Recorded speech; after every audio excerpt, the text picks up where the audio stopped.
السلام علیکم. زما د لالونو ګرانو کتونکو او اوریدونکو نن درته یوه ځانګړې خپرونه وړاندې کوو، کلتور او د امن ځای.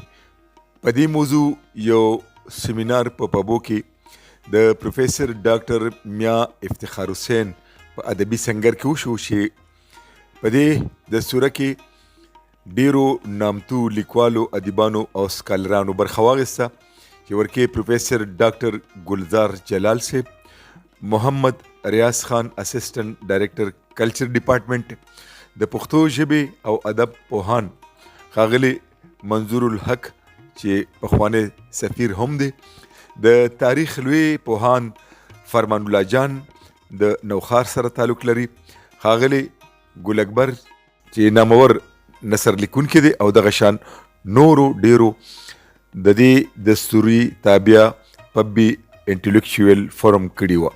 د سټیج سکرټر فرایض ښاغلي سلمان خان ترسره، ډیر لوی سکالر او ادیب ښاغلي حیات روغاني یوه په زړه پورې مقاله وړاندې کړه. موږ د پښتو رساله شروع کوو جاوید ثاقب سے بیچلی رڼابڼ په نوم باندې.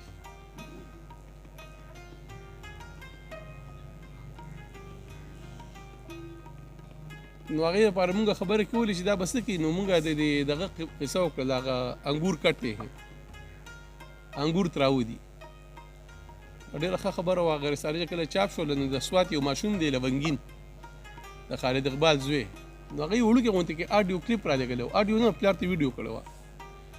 وایي چې جو تاسو څنګه وایئ چې دا د پښتو رساله ده؟ وایي جو چې د پښتو ده نو بیا انګور ته کور وایئ، چې کور تراودي. انګور نه وي، انګور خو هم د اردو دی. هغې کې مونږ لګیو، مونږ ویل چې لکه مونږ ته په قصه کې وښودل چې ډاکټر صاحب لومبړه روانه ده، وږې ده، نو کور یې ولیدل چې کور را ځوړند دي، نو په خوله کې ورته اوبه رالې، نو ټوپونه پسې وویل چې ورته ونه رسېده. بیا ویل چې یاره دا تراودي نه خورم.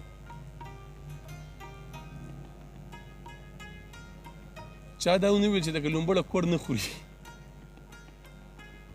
خو هغه په دومره په سکول کې، په هغه ماشوموالي کې د ماشوم نه هغه تنقیدي شعور، هغه سوچ هغه ته واخیستلی شي، هغه یې وړښت ته کېښودلی شي.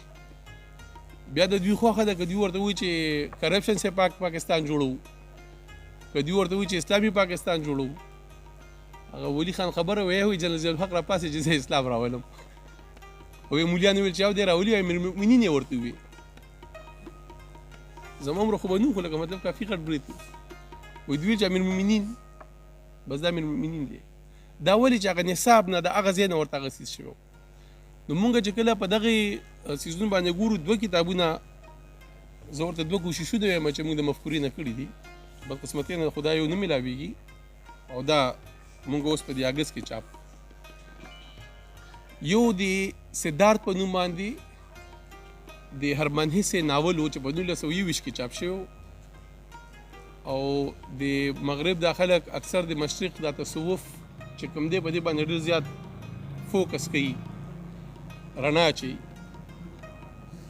نو هغه د بودا کردار راغستی و، ډېر ښکلې تجربه دا کړې وه چې په کوم دور کې هغه د دې قصې زمانه ټاکلې ده، نو په هغه قصه کې بودا په خپله ژوندی دی. سدارت گوتم بود چې کوم دی په خپله ژوندی دی، او دا ماشوم چې کوم دی سدارت، دی د یو پنډت زوی وي، د خپلې د هغه وخت د یو ملا زوی. خو دی وی چې علم خو زه د کتابونو نه یا د پروهتانو نه یا د پنډتانو نه یا د عالمانو نه زده کولی شم، خو علم تجربه کول دا ته په خپله تجربه کوي. لکه څنګه چې مونږ وایو چې 3 سیزونه دي، 3 مرحلې دي. قاري صاحب ناست دی چې حکم په قرآن کې هم خدای یادوي چې مطلب ما پیغمبران در ولېږل چې تاسو ته علم درکړي، والحکمت او حکمت درکړي، زیرکتیا ویزډم، ویزکیکم او پاکم کړي. نو هغه وایي چې دې مرحلونه به ته په خپله باندې ځي. نو هغه بیا روان شي، او هغه یو وخت کې هغه د ګوتم بود مخې له لاړ شي، هلته مطمئن نه شي او په خپل سفر کې روان شي. بیا په یو ډمه مین شو. بیا اوږده قصه ده. بیا د سیند د چپو نه چې کوم دی نو هغه زده کړي، خاموشي، خلک اورېدل، دا ترې زده کړي. بیا زموږ یو ملګری دی ډاکټر سمیع الدین ارمان، او هغه مصروفیات ډېر زیات وو. که نه ما دا غوښتل او زه اکثر داسې خبرې راشي زه د خبرو تکړه نه یم، نو زه بیا هغه ته ډېر زیات زړه ښه کوم، هغه تکړه دی. ما ویل چې هغه په دې کتاب باندې خبر وکړي. هغه د سدارت کتاب باندې یو خو ګل اکبر صاحب دي وی دا پلانکي کتاب دی او پلانکي لیکلی دی او د شعر دومره چپی دی او پلانکي چاپ کو دومره پاڼې دی او ښکته او بره. یو بیا د سمیع الدین ارمان غوندې کې مازغی هغه په هغه کتاب باندې چې کوم تنقید لیکلی که نه چې هغه دا دی، دا کتاب نه زیات غټ دی، دا کتاب نه زیات غټ پې لیکلی تنقید، دا تنقیدي او مقالې پې لیکلې ده. مونږ له خدای ثواب راکړه مونږ هغه چاپ کړو. نو که دا تاسو وګورئ په دې کې به تاسو ته د دې خاورې د علمي کنټریبیوشن هم قصه وکړي. په تصوف کې چې کوم په دې وخت کې ډېر زیات مشهور سکولونه روان دي، په هغې به درته هم خبرو کړي. زه چې خپله خبره په کومه باندې ختموم هغه هم په دې کې ده، هم په دې کتاب کې ده. تاسو نن سبا په دنیا کې ډېر مشهور سکولز دي د تصوف، چې هغې کې یو د چوپړه دی د هندوستان، هغه هم په امریکا کې ناست دی، یو انډریو هاروی دی، او یو صوفي دی عنایت الله خان چې هغه د افغانستان نه تللی دی، او هغه بیا خپل تصوف د ستار د یو خاص آهنګ سره ملګری کړی دی، او هغه خپل یو اکیډمي ده او باقاعده د هغې نه سرټیفیکیټس ورکولی کېږي د بي ایس په تصوف کې. نو د دې انډریو هاروی او د چوپړه او د عنایت الله خان په دې تسلسل کې بیا اخره کې هغوی یو بله د دې خاورې یو بیانیه راغسته ده. زه به خبره په هغې باندې ختموم. زمونږ یو دا دی چې هغه مونږ ته احساس راکوي، دا کوم چې ما وویل چې مونږ تهذیبونه ورکړي دي دنیا ته، نو د هغې یو خاکه په دې کې شته. دا ما ډاکټر صاحب تاسو سره ولیدي. مونږ چې کوم وایو چې د دې خاورې یو ځایي بیانیه شته، زمونږ یو اداکار دی تاسو به پېژنئ، سنګین نامې ده، چې څوک دا سټیج ډرامې وامې ګوري مزاحیه اداکار دی، سنگین جانان. هغه یو ورځ ماته ویل وایي دا پښتانه څه ښکلي خلک دي یاره، وایي دوی په جنګ کې مصد کوي، دوی چې جنګ کې چاته وړاندې شي که نه ورته چې بس که هلکه نور مازغه مې خرابې.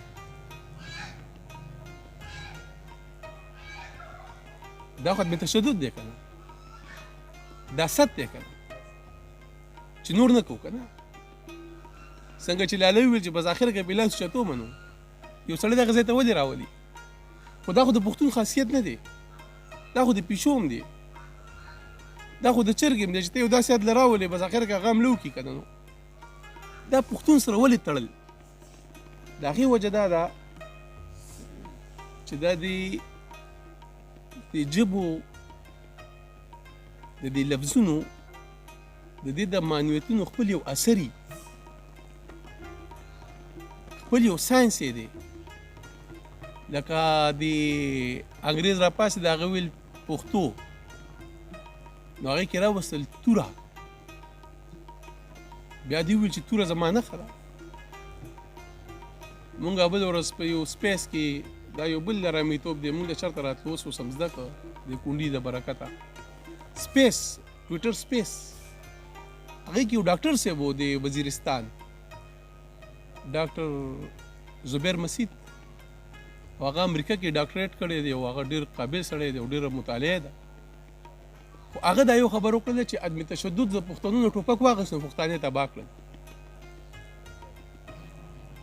نو هغه سپیس کې هغه وویله چې زه په امریکا کې یم، د امریکې آئین قانون ما له حق راکړی دی، ما سره 5 ټوپکې دي. که پښتنو سره ټوپک وي عدم تشدد د ټوپک نه وي اخیستی، نو دا پښتانه به نن په دې حال کې نه وو. نو ما هغه ته وویل چې صیبه تا سره خو اوسه پورې ټوپکې وې که نه وزیرستان کې،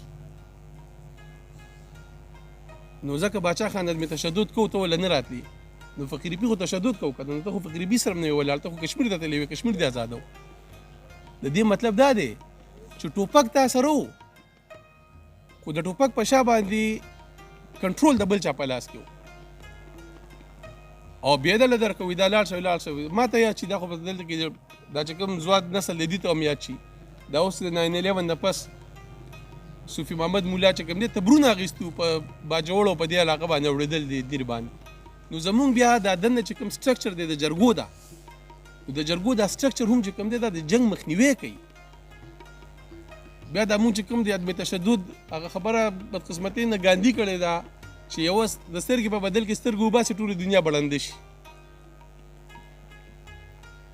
نو بیا هغې ته مونږ ځاني بیانیه نه راخلو کومه چې زمونږ د خاورې بیانیه ده د بخلو بیانیه چې کوم بیا د مذهب هم ده مذهب کې د قصاص خبره شوې ده ډېر په تفصیل سره شوې ده عالمان صاحبان دا دي ناس والعفو خیر من ذلک قاري صاحب نه پوښتنه بخل د قصاص اخیستو نه ښه دي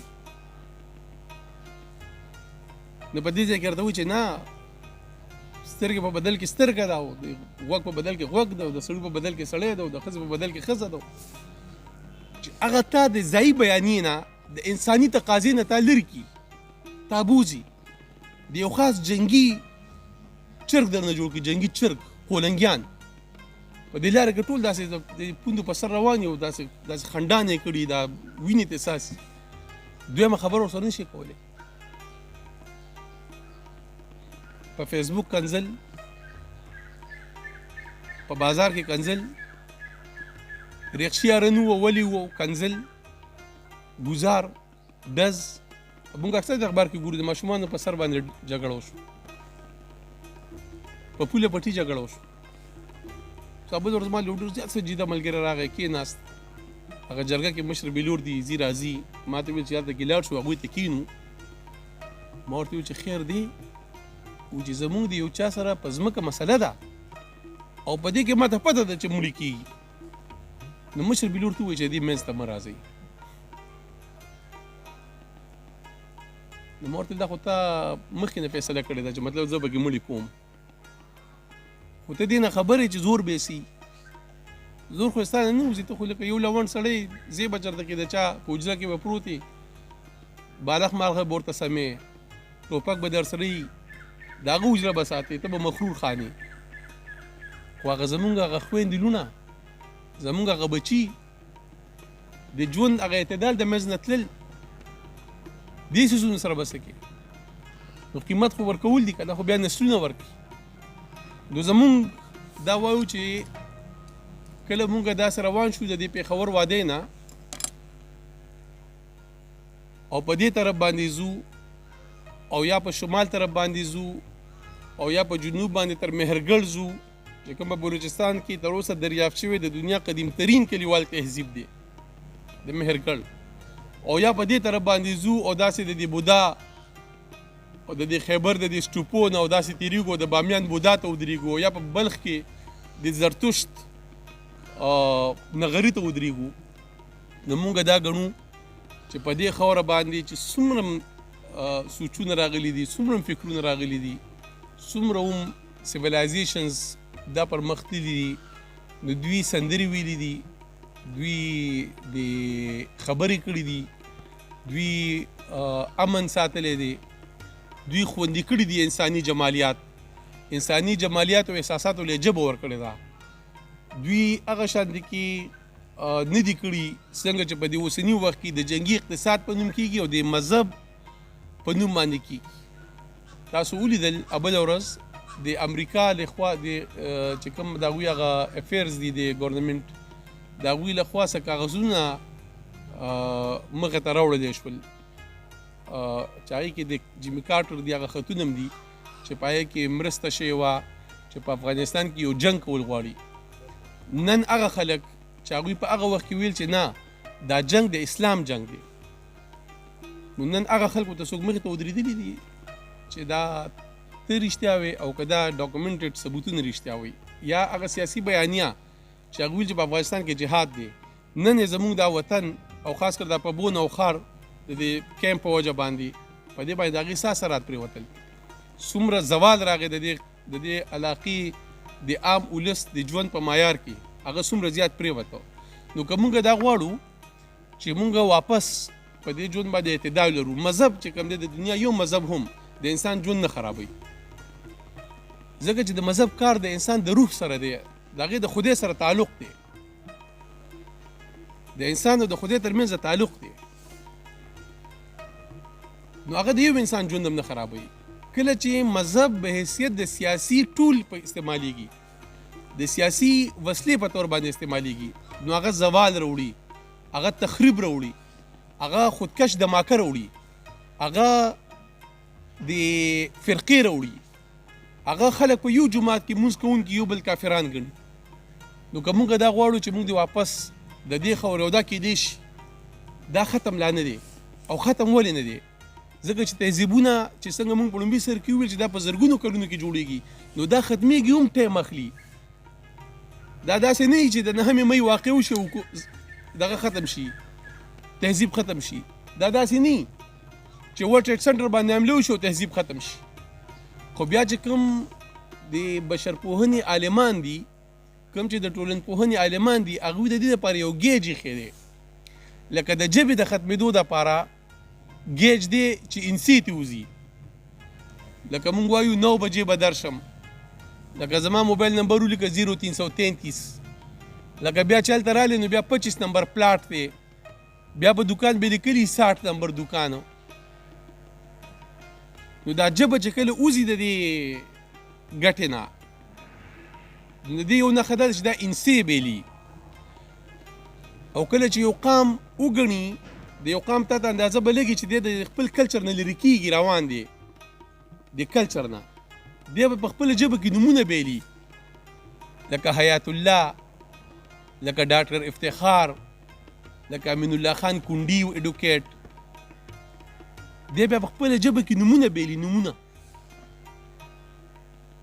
نو که مونږ غواړو چې واپس دغه طرف ته راشو، نو د زوال دا نښه دا ده چې څنګه دی انسي نومونه بیلي، داسې په هغه ټولنه کې انتشار وي، قوم کې انتشار وي. دننه د زوال نښې د دې نه اندازه کېږي چې په قوم کې دننه انتشار وي. آیا نن په دې ټول ملک کې او بالخصوص د پښتنو په ټولنه کې انتشار شته؟ آیا نن پښتون په خپلو وسایلو باندې اختیار لري؟ دا د ګورګورې په ګیس باندې لري، یا په پټرولو، یا په ډیزلو، یا په دې ډیم په بجلی باندې اختیار لري؟ پرون اخبار کې راغلی و چې په باندې 1 روپۍ نور یونټ ګرانۍ. بیا وابډې والے ویلي دي چې یاره لکه مونږ خو نه غوښتل، خو بس اوس فیصله شوې ده او مونږ ډېر درس. اخبار هغه جمله داسې ده چې مونږ ته دا پته ده چې دا په عوامو ظلم دی. لکه دا د په 2 روپو جوړه شوي یونټه چې په 2.50 سرسېدو، لکه دغه ظلم نه دی، دا په باندې 1 روپۍ ظلم دی. دا ولې چې څنګه موږ په لومړي سر کې خبره وکړله چې ژبه هغه پښتانه متل کې وي ژبه ازاري نه ده، خو غاښونه خو ازاري دي. نو موږ د ژبې ازار سره مخ یو، د غاښونو ازار سره مخ. نو که موږ غواړو چې دا دې واپس راشي، نو موږ به د دې خاورې بیانیه راوچتو. هغه بیانیه ده د امن بیانیه، هغه بیانیه ده د خپلې ژبې ویلو، د خپلې ژبې کې د نصاب د مطالبې بیانیه ده، د خپل تاریخ نه د خپل اعتدالو سره د کنیکټ کېدلو، واپس راتلل، رجوع کول، واپس هغې طرف ته راتلل. تاسو که سوچ کړي، دا اکثر د علما خبره کوي، د آسماني مذهبونه چې څومره دي، په دې ټولو مذهبونو کې دا کوم ابراهیمک ریجنسي دي، د دې دا کتابونه چې ګورې، نو دې کې به تا ته زاړه قیسې، لکه مونږ چې قرآن کې وایو وذکرو، یاد کا اذ قال ابراهیم واذا موسی واذا هارون واذا یونس واذا آدم. دا روسته بوزي کنه، دې څه نه بوزي؟ ولې ورته ویل چې لکه مطلب ته محمد رسول الله او دا ستا یاران او دا ملکې دنیا، دا شاته تلل چې کوم دي، دا شاته دا کنیکټ کول دي، د وحدانیت د سوچ د یو نظام سره کنیکټ کول دي. مونږ به دا خاوره واپس کنیکټ کوو که دا مونږ د امن د بیانیې سره کنیکټ کړی شو، که دا مونږ وګڼلی شول د دې سره چې د دې خاورې د اختیار د تصور سره کنیکټ کړی شو واپس دا قام. خو ژوند څومره په ښکته روان دی. هغه د شاه سعود شعر دی چې ژوند رانه بې شانه پورته شوی دی، څه داسې شعر دی په خپل کور کې ناست یې، په خپل ملکیت کې ناست یې، ستا په ټایم شته، خو ژوند نه په بره روان دی او ته ترې غورځېږې. دا ولې چې د خپلو خاورو د خپلو وسایلو بیانیه هم نشته، د خپلې ژبې د خپلولو نه هم ته لري او د خپلې خاورې د امن د بیاني نه هم لرې تللی. په کرکټ کې چې هېڅ کار نه دی د جنګ. په د یونان کې به خلکو ګلیډیټرز جنګول، ګلیډیټرز طاقتور غلامان، هغوی به لکه د سنډاګانو ساتل، دا غوښې به یې پرې خوړلې او دا لکه د امین الله کونډي به یې داسې زمري جوړ کړل، خو بره چت به نه و. په دې د مفکورې دا ملګري پوه شول، ما دې ته یو ګپ ولګول. ګلیډیټرز به جنګول، دا یو بل د بې دا وینې تویول، یو بل به یې مړه کول، خو هغه خلکو به بیا هغه د ګیم په شان انجوی کوله. مونږ تاسو په ایمان ووایو په کرکټ باندې یو بل له مور خور نه کنځو په فیسبوک. دا د پاکستان کرکټ دی او دا د افغانستان کرکټ دی او دا د هندوستان کرکټ دی. لکه دومره هغه دننه چې دا کومې کرکې، دا نفرتونه دا زیاتېږي، مونږ د خاورې د ملکیت احساس او دا وپرېږدو چې کوم دین د خلکو دپاره د امن سبب دی، د امن چې د هغې نوم هم اسلام دی.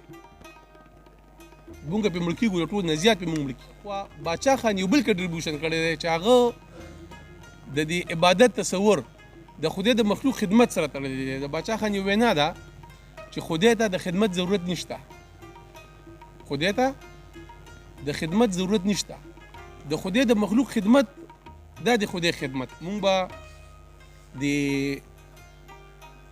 امن بیانیې سره د واپس کنیکټ کېدو لپاره د ټول نه لومبی چې کوم عنصر د هغه خپله ژبه خپلول دي او دا مطالبه کول دي چې زمونږ بچو ته چې کوم عیني حق هم دی، مذهبي حق هم دی او د بین الاقوام چې کوم چارټر اف هیومن رایټس دی د هغې مطابق هم چې ماشوم ته په مورنۍ ژبه کې تعلیم ورکولی کېږي، چې موږ د دې مطالبې سره ودرېږو.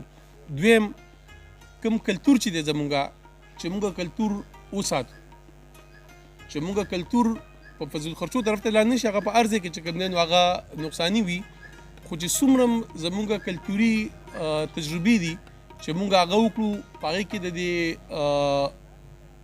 کم از کم د دې فضول خرچې نه او د ګناه او ثواب د تصور د یو قدم مخکې راوړو. باید چې یو څوک خوشحاله شي چې هغه وخاندي، چې هغه ته د حق حاصل وي.